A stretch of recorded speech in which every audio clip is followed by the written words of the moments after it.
나게 되죠. 그래서 그쪽에 대한 답을 분명히 가지셔야 됩니다. 그래서 예수님이 어떤 분이냐 하는 것을 우리가 몇 가지만 알면 거기에 대해서 결론을 이제 내릴 수 있죠.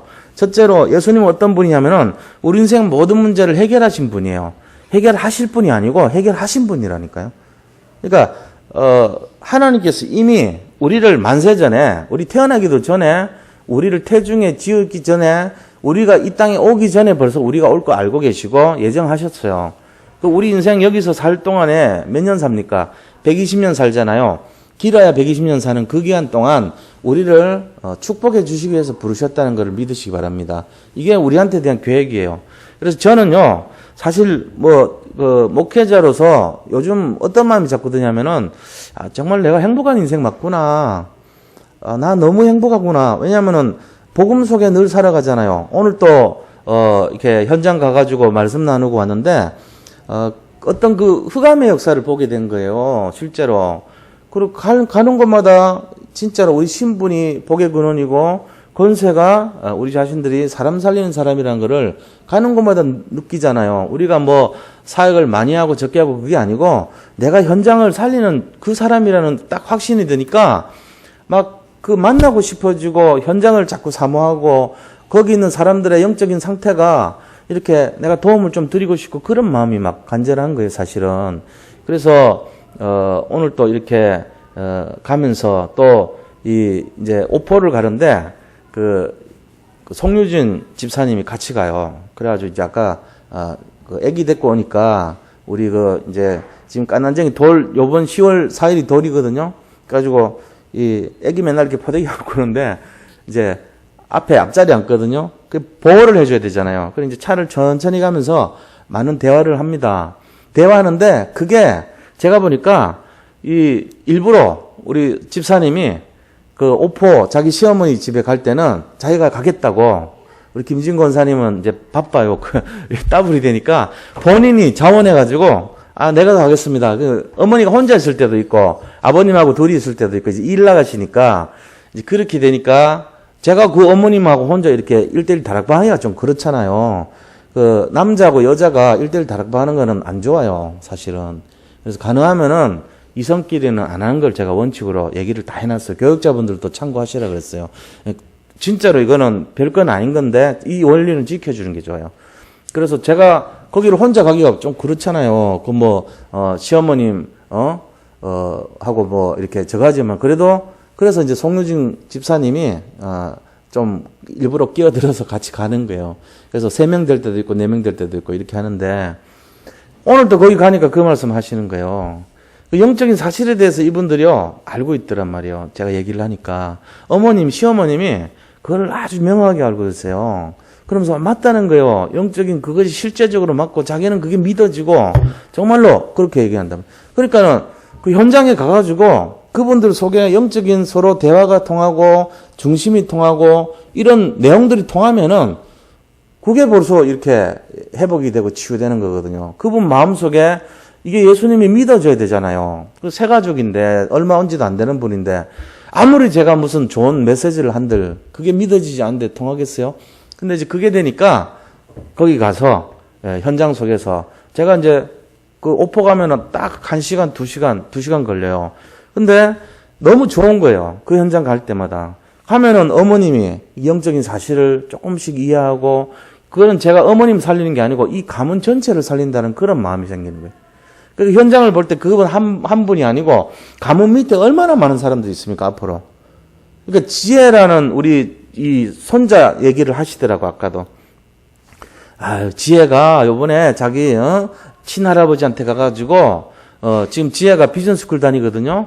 그러니까 이제 우리 지수처럼 똑바르게 이렇게, 우리 또, 누구입니까? 혜민이, 지수, 지혜가 이제 3명이 이제 다 이렇게 트리오예요, 우리. 그래가지고 정확하게 복음을 전했어요, 이번에. 그래가지고요, 할아버지가 영접을 했는데, 할아버지가 눈물을 흘리셨대요. 그래가지고 둘이 꺼안고 같이 울고 영접해가지고, 이게 가문을 살리는 거예요, 이게 지금. 고옥자 방문의 성도님 살리는 게 아니고 가문 살리는 거예요, 이게. 그러니까 얼마나 그게 발걸음이 가벼운지 몰라요. 그 시간 제일 졸리는 시간이거든. 갈 때 올 때 난 잠이 많아가지고, 아유, 오늘 또 좀 혼났어요, 사실은. 애기 앉아있지, 졸립지. 근데도 지금 이 길이 무슨 길인가 말이지. 이 마차가 무슨 마차냐? 응? 사람 살리는 마차가 아니에요. 이거는 가문 전체를 살리는 마차잖아요. 그러니까는 이게 조금씩 그런 걸 내가 보면서, 우리가 진짜 이 복음 전한 것이, 내가 목사 된 것이 이렇게 감사할 수가 있나, 그런 마음이 드는 거예요. 안 그러면은 얼마나, 예를 들어, 개척하시는 분들, 목사님들 보세요. 진짜 힘들죠. 뭐, 교회도 어렵죠. 그 다음에 사역도 힘들죠. 뭐든지 부담스러워 버려. 그러면 그 목사는 뭐 하려 해요? 예를 들면 그런 마음이 들더라고. 근데 하나님 참 감사합니다. 내 부족한 거 투성인데 이런 축복을 주시니까 감사합니다. 사람을 살릴 수 있다는 게 너무 감사한 거예요. 예수님이 원하시는 뜻을 전달한 게 너무 감사한 거예요. 부족한 저를 통해서 그 일이 진행된 게 너무 감사한 거죠. 그래서 독생자 예수 그리스도, 그분이 어떤 분인가? 저는요, 다 이뤘다는 게 믿어져요. 나는 아무도 부족한 것이 없다. 나는 조금도 부족한 것이 없다. 이게 딱 느껴진단 말이에요. 요한복음 19장 30절이 믿어지는 거예요. 다 이뤘다. 믿어주시기 바랍니다. 우리 여기 성도님들도 다 이뤘다는 말을요, 지금 뭐 솔직히 다 이루셨습니까? 다 안 이뤘어요. 실제로 들여다보면은 전부 문제 많아요. 근데 예수님이 다 이뤘다 그러는데, 다 이뤘다는 걸 믿어야 되죠, 우리가. 다 이뤘어요. 예수님이 다 이뤘다면 다 이룬 걸로 믿으면 되는 거예요. 그리고 그분은 어떤 분이냐면은 빌립보 2장 6절 보니까 하나님이세요. 또 그분은 어떤 분입니까? 선지자요, 제사장이요, 왕인 분입니다. 그래서 우리의 모든 문제를 끝내버린 거예요.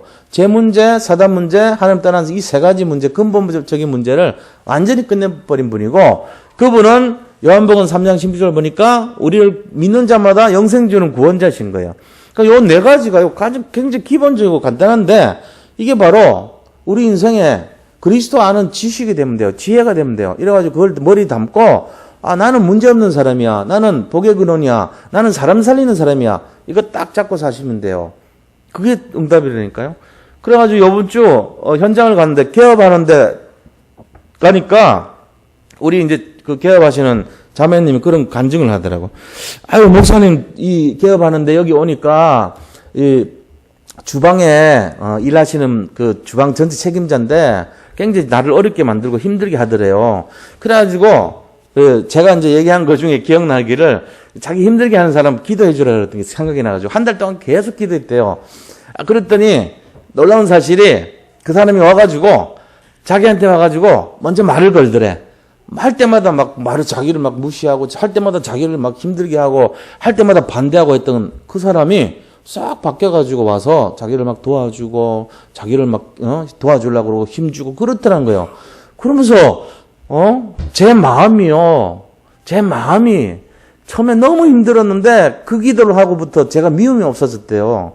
본인이 그 사람을 사랑하고 그 사람을 수용해주고 그 사람을 기도해주니까, 축복을 해주니까 내가 마음이 편해지더라는 거예요. 그러니까 그 사람이 내가 말 한마디도 안 했는데, 한 달 동안 기도만 했는데 이상하게 변해가지고 나를 최고로 도와주고 이렇게 아껴주고 그런 팀이 됐다는 걸 얘기하더라고요. 또 우리 교회 남편분한테 이렇게 힘들게 어려움 당하는 권사님 계시는데, 그 권사님도 그러시더래요. 계속 남편 놓고, 핍박하는 남편 놓고 계속 기도했대요. 흑암 꺾으면서. 전에는요, 막 너무 믿고 남편이요, 막 방해하는 것이 힘들고, 정말 막 맨날 그런, 정말 이 원수를 갚아달라는 기도를 했는데, 이제는 그런 기도 안 했대. 우리 남편 불쌍하다고 생각이 되고, 남편을 하나님이 축복해달라고 계속 기도했는데요. 놀라운 사실이요. 이 남편이 요새 이빨이 빠진 사람 같대. 기운이 다 빠진 사람 같대. 그러나 요번에는 뭐라고 얘기하냐면은 맨날 막 제사 때문에 막 맨날 다투고 했던데, 그냥 슬며시 말도 안 했는데 와가지고 제사 그냥 지내지 말까? 이런 얘기를 하더라는 거예요. 그러니까 이게 기적이 일어났다고. 야, 이럴 수가 있냐 그러면서. 근데 그분도 똑같은 말씀 하시는 게, 내가 그렇게 나를 미워하고 나를 이렇게 힘들게 했는데 내가 그 사람 놓고 하니까 불쌍한 생각이 들고, 그 사람이 정말 잘 되기를 바라고, 이제 이런 마음으로 하니까 내가 회복이 되더라, 그 얘기를 하더라고요. 이게 예수 그리스도를 진짜로 우리가 모든 문제 끝났다는 걸 알고 내가 신분이 회복되고 건세 회복되면은 이런 축복이 온다는 것입니다. 이거를 우리가 현장에서 보니까 얼마나 감사한지 몰라요. 우리 가족들한테도 가서 예배 드리는데 똑같이 제가 우리 거기 있는 식구들한테 그런 얘기를 하는 거예요. 진짜로 예배 인도하면서요. 마음이 참 감사한 거예요. 우리 가문이 옛날에는 우상숭배 대표적인 가문이어가지고 철저하게 멸망하고 재앙이 맺고 어려움 당한 가문이었는데 이게 어떻게 된지 다 빠져나와가지고 예수 믿게 됐고 그래서 한 사람 한 사람이 보니까 우리보다는 우리의 후대들이 응답을 누리는 그런 입장이 되고 복음 속에 들어오고 정말로 한 사람 한 사람이 축복을 받는 그런 모습들이 쫙 보이더란 말이에요. 그러니까는 진짜 예수 그리스도 모든 문제 해결자 맞구나. 내 전 인생을 가지고 나를 지키시는 분 맞구나. 내가 만세 전에 내가 태어나기도 전에 나를 이렇게 세울 것을 하나님이 계획하신 거 맞구나. 이게 딱 잡혀지는 거예요, 제가. 얼마나 할렐루야인지 몰라요. 할렐루야. 믿으시기 바랍니다. 우리 이 축복이 우리 가정에서 작은 축복 같지만 지금 진행되고 있는 내용이에요. 지금 현장에서 올라오는 그런 내용들, 진행되는 내용들이 전부 다 우리가 누려야 될 응답이고 현장의 관계가 전부 복음으로 회복돼야 될 내용이고 우리가 진짜 맛보고 승리해야 될 내용들만 앞으로 진행될 줄 믿습니다. 왜냐? 우리 자신들이 하나님이 특별 채용해가지고 특별히 뽑은 자들이기 때문에 그래요. 우리가 바로 여기에 뽑아서 여기 오신 분들이기 때문에 그런 거예요. 그거를 잘 믿으시기 바랍니다. 그래서 예수 그리스도 권세를 사용하세요. 이번 주 말씀처럼 이 권세를 사용할 때 뭐가 됩니까? 우리에게 생명의 역사가 일어나고 관계가 회복되는 역사가 일어나고 흑암이 꺾이고 그 다음에 모든 것이 살아나는 역사가 일어난다 그랬잖아요. 이거를 사용해야 돼요. 하나님이 우리에게 이 권세를 주셨어요. 그러니까 몸이 아픈 사람도 그런 걸 해야 돼요. 어떻게 하냐면은 내 속에 뭐가 있다고요? 생명의 역사가 있고 살리는 힘이 있고 정말로 회복의 능력이 있단 말이에요, 우리 속에. 그러니까 내 손에 있어요, 내 손에. 이 능력을 가지고 어디로요? 무릎이 아프면 무릎에다가 대고 기도하세요. 하나님, 이 능력으로 이거 치료하게 해달라고. 가슴이 아프면 가슴에 손을 대고 기도해요. 그냥 하지 말고. 하나님, 내가 지금 가진 이 그리스도의 능력으로 나를 치료해달라고. 자기가 자기 하면 돼요. 건세를 사용하시기 바랍니다. 그래서 흑암을 꺾어요. 일단 흑암 꺾어요, 여기 있는. 이 가슴을 힘들게 하는 이 흑암의 세력을 꺾어버려요. 그러고는 그 다음에 믿음으로요. 진짜로 하나님 살리게 해주시고 회복시켜 주시고 치료해 주시고 정말로 응답 주시고 힘 주시라고 기도하세요. 그걸 사용하시기 바랍니다. 이게 권세거든요. 그래 제가 무릎이 계속 아팠잖아요. 그래가지고 이제 원래 오늘 예약이 돼 있었거든. 그리고 요번 주 15일 날 이제 사진을 찍기로 돼 있고 이렇게 된 거 다 취소 다 시켜버렸어요. 전부. 그래가지고 오늘 일부러 한번 뛰어봤는데 아무렇지도 않아. 내가 5개월 만에 뛴 거 처음 뛰었어요. 아무리 급해도 못 뛰었거든. 오늘 한번 뛰어봤거든요. 아무렇지도 않아요. 그래가지고 근본적인 치유를 하자 해가지고 지금 이제 제가 마음을 좀 바꿔가지고 생각을 바꾸기로 하고 조금 이렇게 살 좀 빼보려고 지금 시도를 하고 있습니다. 근본적인 치료를 해야 돼. 관절이 무거운 이유가 몸이 상체가 너무 중량이 많이 나가서 그런 걸 제가 파악을 했거든요. 그래서 응답을 받을 줄로 믿습니다.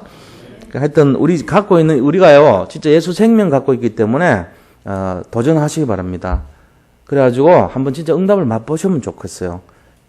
우리 자신이 갖고 있는 문제를 한번 적어봐요. 적어놓고 그걸 놓고요 계속 하나님 앞에서 하나님 이 현장을 살려달라고.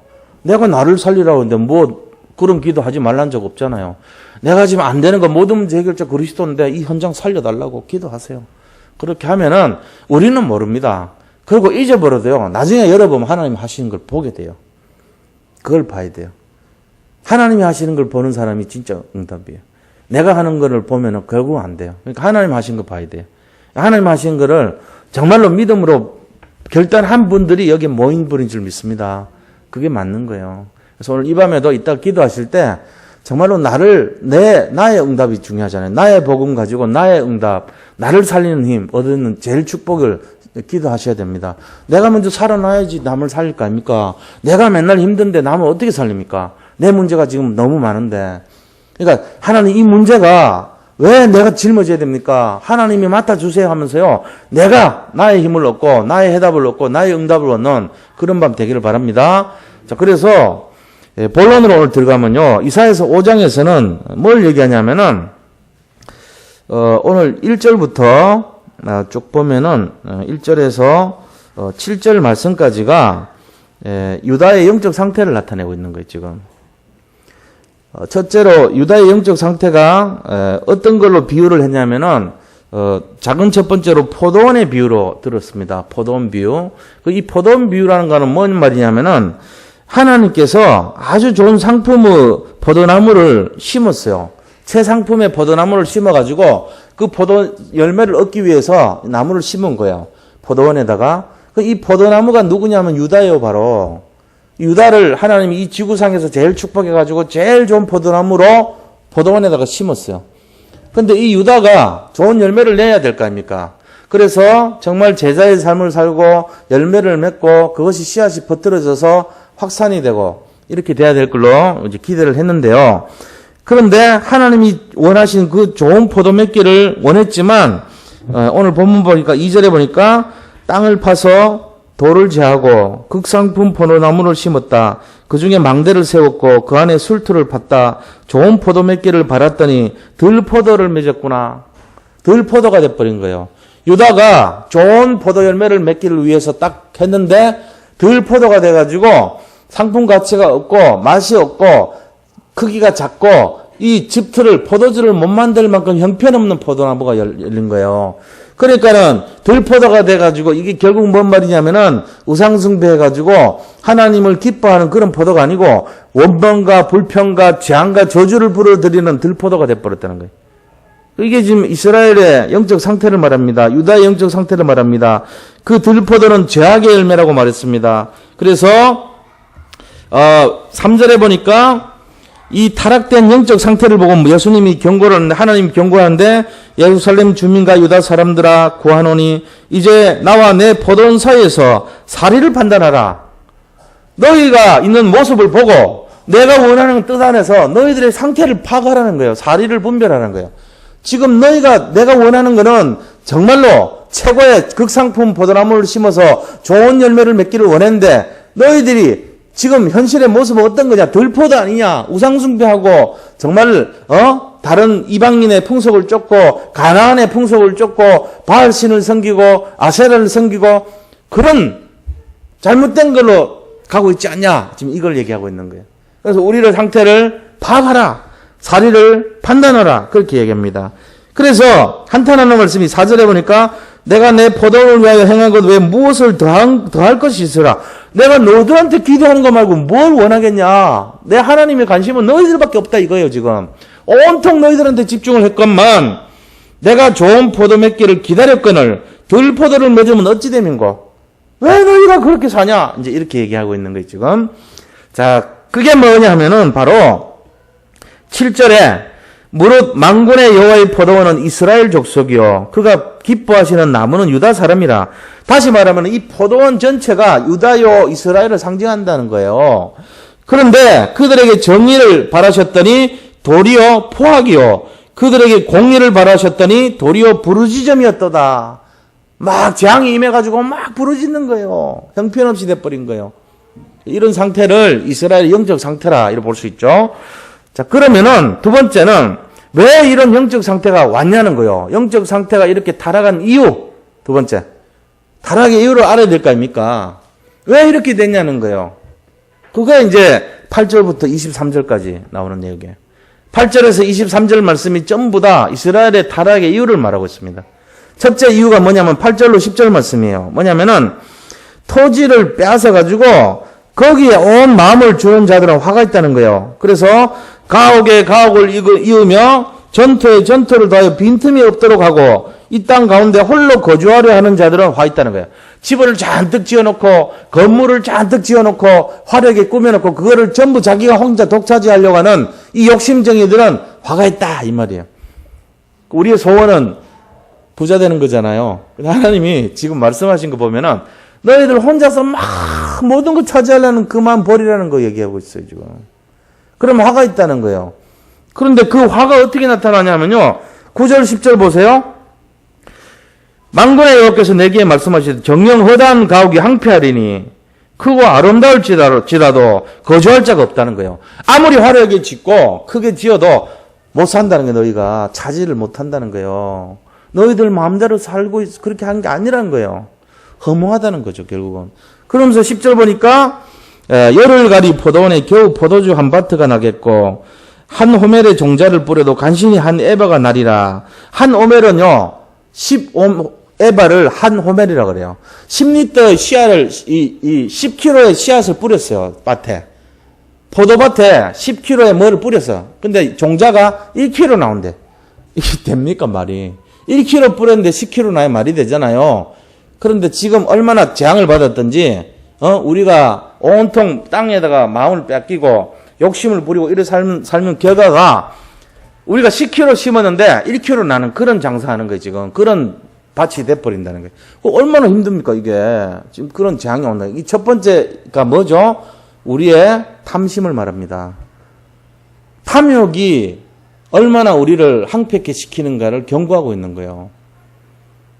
탐욕. 오늘 이 6가지 이유를 말하는데 이거는 결국은 뭐냐면은 우리의 영적 상태의 원인입니다. 우리 영적 상태의 원인을 가져다 준 게 첫 번째가 탐욕이란 말이에요. 자, 두 번째는 그럼 뭘 얘기하냐면 11절에서 17절까지입니다. 11절에서 17절. 아침에 일찍 일어나 독주를 마시며 밤이 깊도록 포도주에 취하는 자들은 화 있을진저. 이게 전부 다 11절에서 17절까지 말하는 것이요. 술 취하고 방탕에 대한 경고를 하는 거예요. 술 취함과 방탕한 자의 경고 결과가 어떻게 되냐. 그 자식들이 굶주릴 것이라는 거예요. 그 자손들이 부자의 밭에서 찌끄러기 버린 그 음식으로 배를 채울 것이다. 이렇게 경고해놨어요. 후손들에 대한 경고를 해놨다. 술 취하고 독주를 마시는 삶. 그 방탕한 인생 아닙니까? 하나님이 언제 독주 마시지 말라 그랬더냐 묻는 사람들이 있는데 여기 있어요. 이사야서 5장에 나온다고. 11절에 보면 독주를 마시는 자는 방탕한 자는 이렇게 나온단 말이에요. 그러니까 그들은 굶주릴 것이고 목마를 것이고 스월의 욕심을 크게 내어 그 입을 벌린다는 거예요. 스월은 지옥을 말합니다. 지옥이 입을 딱 벌려가지고 그 사람들 떨어질 것을 기다리고 있다는 얘기 하잖아요. 우리가 방탕한 인생을 살 때 하나님이 경고하는 메시지예요. 너희들가 덜 감남, 덜 포도가 된 게 이게 이유가 여기 있다는 거예요, 지금. 첫 번째 탐욕, 두 번째는 방탕을 얘기합니다. 그쵸? 자, 세 번째는 뭘 얘기합니까? 18절, 19절입니다. 방탕의 결과는 가난과 굶주림이라고 얘기했어요.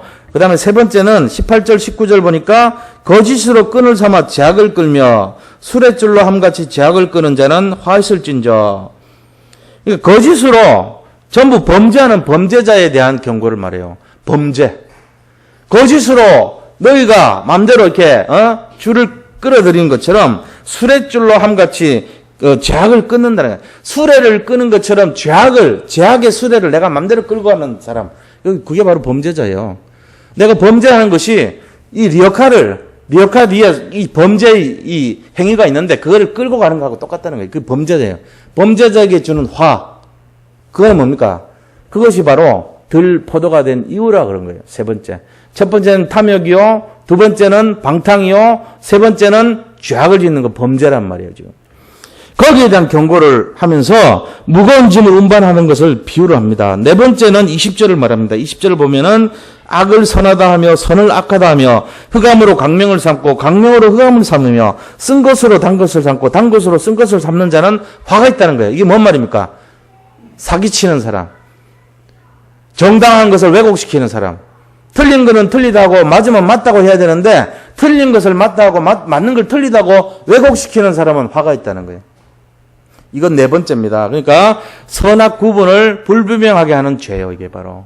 우리는 어떻습니까? 그거 용서해줘라. 그게 아니라니까요. 정확하게 하나님 인도 받는 사람은요, 해야 될 거 안 해야 될 거 딱 구분하고 삽니다. 이게 율법이 아닙니다. 그게 기준이 되지. 말씀의 기준이 그런 거 아닙니까? 물론 예수님은 복음 정신을 강조했어요. 이걸 갖고 잣대로 삼으면 위험하겠지만 복음의 정신은 뭡니까? 남이 너한테 오리를 가져가면 심리 가져라. 그게 뭔 말인지 아세요? 이스라엘이 그때 로마의 속국이었잖아요. 로마의 법에 어떻게 되냐면은 20살 넘은 사람은 누구든지 나이 많은 노인이라도 길을 가다가 로마 병사가 자기가 갖고 있는 이 짐을 그 사람에게 지워서 오리 거리는 얼마든지 가게 항상 지시할 수가 있는 권한이 있었어요.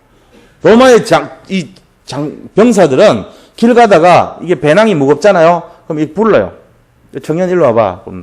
그러면 이 이스라엘 사람이 와야 돼요. 와서 내 짐 쥐고 나를 따라 오리를 가자. 이렇게 하는 거예요. 그게 법이었어요, 당시에. 그러니까 이렇게 오리를 가자 하거든 심리를 가져라. 네 속옷을 겉옷을 달라고 하면 속옷도 줘버려라. 네 오른밤을 맞으면 왼밤도 대줘라. 이게 예수님 법이잖아요. 그게 가당키나 합니까 지금? 그거하고 이걸 헷갈리면 안 돼요. 그래서 이것도 좋고 저것도 좋고 그러라는 얘기 아니에요. 이건 틀린 건 틀린 거고 맞는 건 맞는 거예요. 그거를 흙을 백이라고 백을 흙이라고 이러면 안 돼. 그게 죄란 말이에요. 그게. 정확하게 하는 거예요. 다시 말하면 공의에 대한 부분입니다. 하나님의 공의를 이루는 삶을 살아라는 거예요. 정의를 이루는 삶을 살아라는 거예요. 우리가 그런 기준이 없이 살면 안 되죠. 그죠? 이제 그런 기준을 가져라. 그렇게 하지 않으면 어떻게 돼요? 화가 있다 그랬습니다. 그 다음에 다섯 번째는 뭘 얘기하냐면 21절에 보면요. 스스로 지혜롭다 하며 스스로 명철하자 하는 자들은 화가 있다. 다섯 번째 죄는 뭐냐면은 바로 교만의 죄입니다. 첫째는 탐심이요. 두 번째는 방탕의 죄요. 세 번째는 범죄의 죄요. 네 번째는 공의를 정확하게 공의를 따르지 않는 죄란 말이에요. 다섯 번째 죄는 교만의 죄를 말합니다. 나머지 들포도가 된 이유 여섯 번째 뭡니까? 그것은 바로 22절부터 25절까지 나온 내용이에요. 22절에서 25절까지 보면은 포도주를 마시기에 용감하며 독주를 잘 빚는 자들은 화 있을진저 그들은 뇌물로 말미암아 악인을 의롭다 하고 의인에게서 그 공의를 빼앗는도다. 이게 뭘 얘기하면 술 취한 불의한 재판관, 뇌물을 받고 정의를 왜곡시키는 재판관에 대한 영적 리더십, 다시 말하면은 정의를 수호해야 되는 그 시대의 영적인 엘리트, 지도자들에 대한 경고예요. 그 타락된 시대였단 말이에요. 들포도된 이유가 너희들의 지도자가 이렇게 타락됐지 않냐. 거기에 대한 내용이에요. 뇌물을 받기를 즐거워하고 공의를 왜곡시키고 범죄가 아닌데 범죄라고 범죄 있는 자를 죄가 없다 만드는 그거는 틀린 거란 거예요.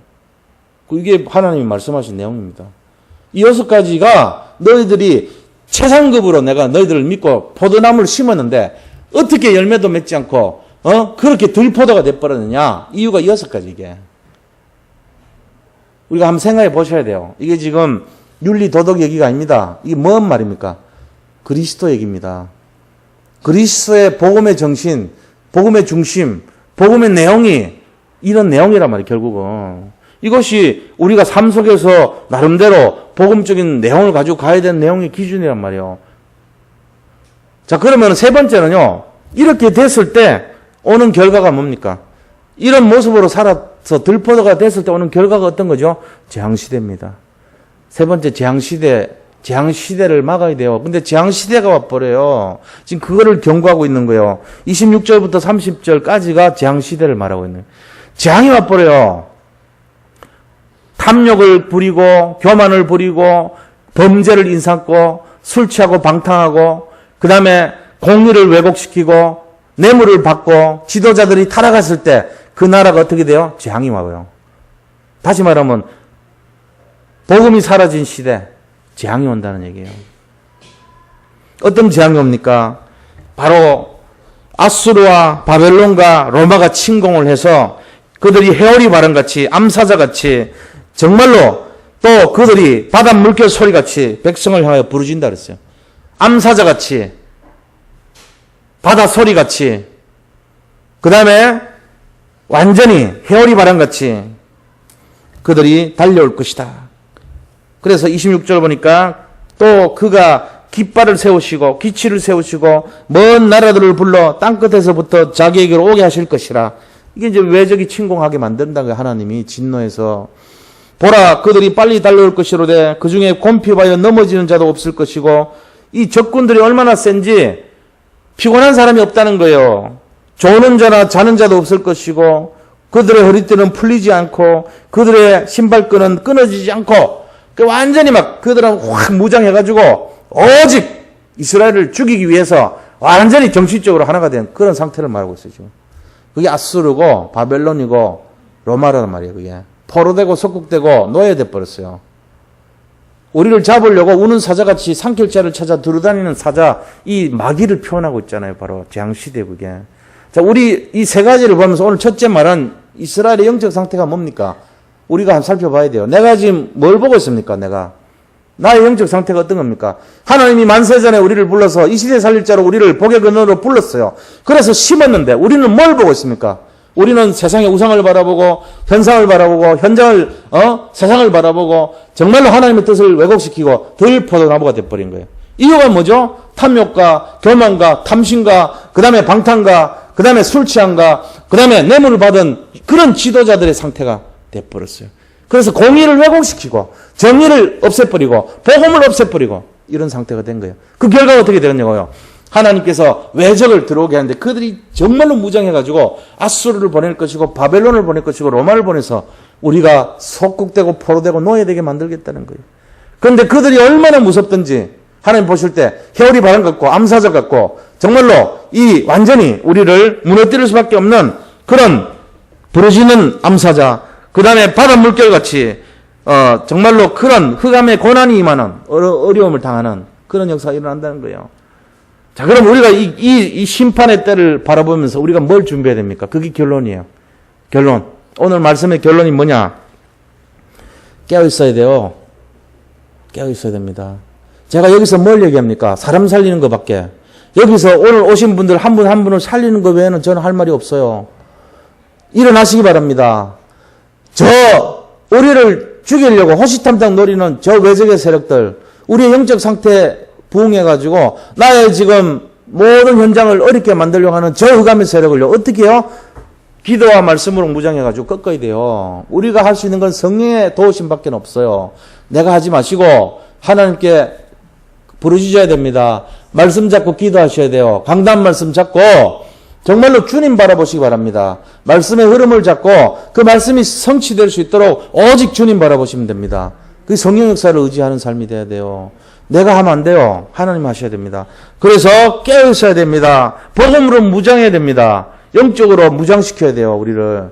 두 번째는 뭐냐면은 하나님께서 우리 자신들을 볼 때 정말로 최극상의 포도나무라는 사실, 나의 원래 인간, 나의 원래 정체성을 회복해야 돼요. 이게 제일 중요한 거예요, 사실은. 하나님이 나를 이 시대에 살리라고 복의 근원으로 붙들어서 최극상 포도나무를 심었더니 그랬잖아요. 그게 내 원래 모습이란 말이에요. 그런데 내가 마귀한테 당해가지고 뭐가 됐어요? 들포도가 돼버렸어요. 억울하지 않습니까? 그러니까 그 들포도의 상태에서 최극상 포도로 회복해야 되는 것입니다. 이건 뭡니까? 하나님 만나야 돼요. 그래서 오직 복음 안에서 영적으로 원래 인간의 모습으로 회복돼야 됩니다. 그게 뭐죠? 그게 바로 나의 정체성을 회복하는 거예요. 원래 인간의 축복을 회복하는 것이란 말입니다. 원래 인간의 축복이 뭡니까? 하나님의 형상을 담고 하나님의 모양을 닮은 우리입니다. 영적 신분을 갖고 있어요. 우리가 닮은 거는 영적인 것이 닮은 거예요. 그래서 나는 영적 존재다. 나는 영적인 축복의 증인이다. 그거를 정말로 믿음으로 잡고 나는 최극상 포도나무다. 오늘 이 시간 회복하시기 바랍니다. 나는 원래 누굽니까? 창세기 1장 27절 예수 생명 입은 자, 최극상 포도나무. 이사야서 5장 2절의 말씀, 땅을 파서 돌을 제하고 극상품 포도나무를 심었다다. 나는 원래 극상품 포도나무였어요. 그런데 내가 왜 이렇게 지금 들 포도나무가 되어서 열매도 못 맺고 그렇습니까? 이유가 뭐죠? 속아서 그래요. 다시 회복하시기 바랍니다.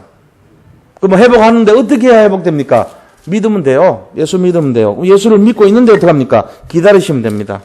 그거밖에 없어요. 예수 믿었으면 기다리시면 돼요. 응답은 오게 돼 있어요. 예수님 믿었으면 기도하고 기다리시면 돼요. 그거밖에 없어요. 아니 그런 게 어디 있어요? 그건 조급한 거예요. 예수 믿었으면 딴 거 할 게 하나도 없어요. 기다리시면 돼요. 기도하고 기다리시면 돼요.